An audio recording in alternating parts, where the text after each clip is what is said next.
Hi guys, I was going to release this video later this evening at 11:30 to expose this so-called Ngozi Fulani, but I've managed to get information together and verify a bit earlier than the time. So I'd like to share this information with you if you don't mind. Now, this is me exposing who this character really is for you, okay? So, who is Ngozi Fulani? Bear with me, I've got everything written down here.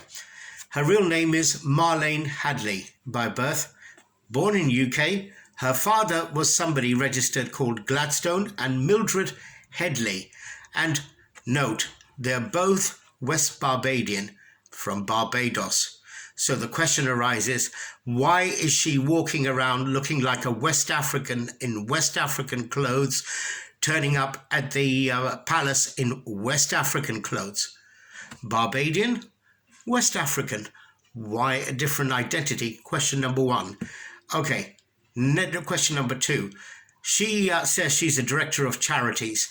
I investigated Charities Commission as well. So her charity Sister with SISTAH, Sister space, registered in 2018 only, 4 years ago, under a number 1179934.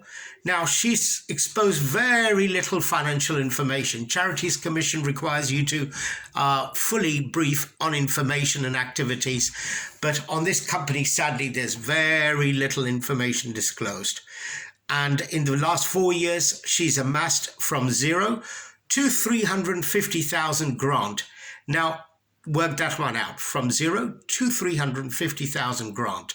That is a lot of money for a very little charity. The only employee of this charity is Fulani herself. Her salary is 65,000, but guess what? Zero tax. You and I pay a lot of taxes. Some of us pay 40% tax. For her, it's zero tax by the charity.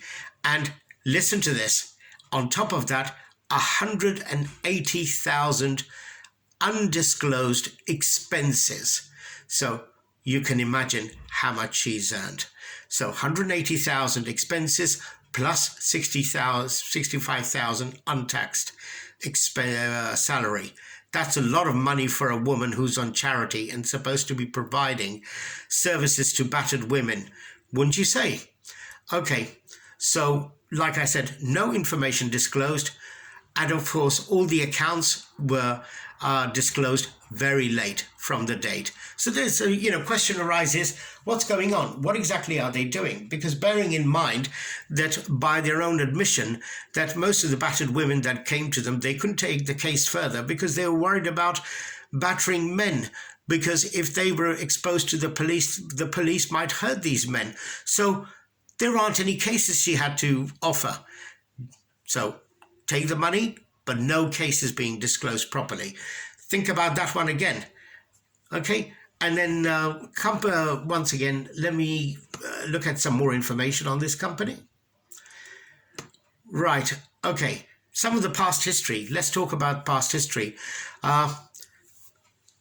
Ngozi Fulani accepted payments from Guardian and the Daily Mail newspapers. And that is the second part of her income.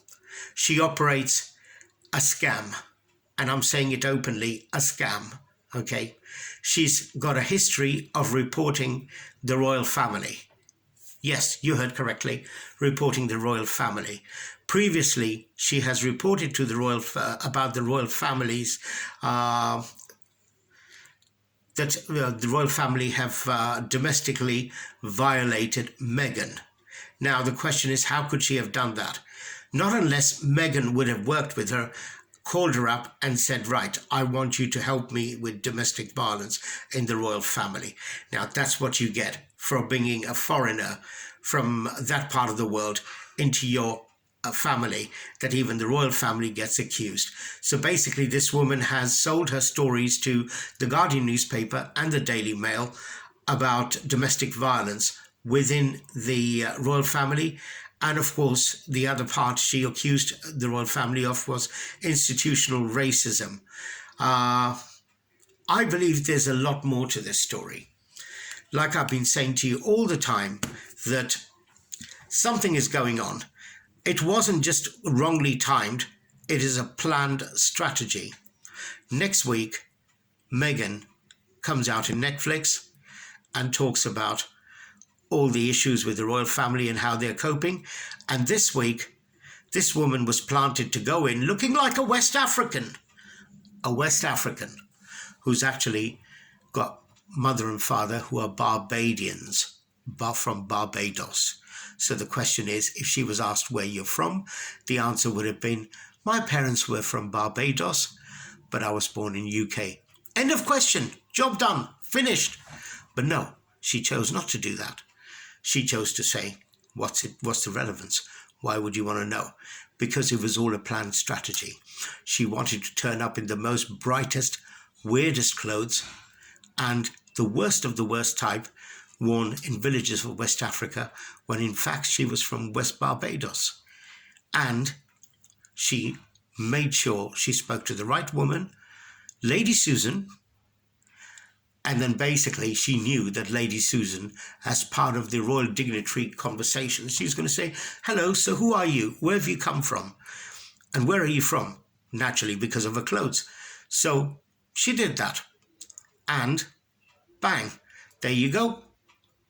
This woman's got a story where she's going to accuse, get the dignitary sacked, and at the same time, that'll start a few 100,000 coming into her pockets from newspapers, discussion circuits, trying to become famous.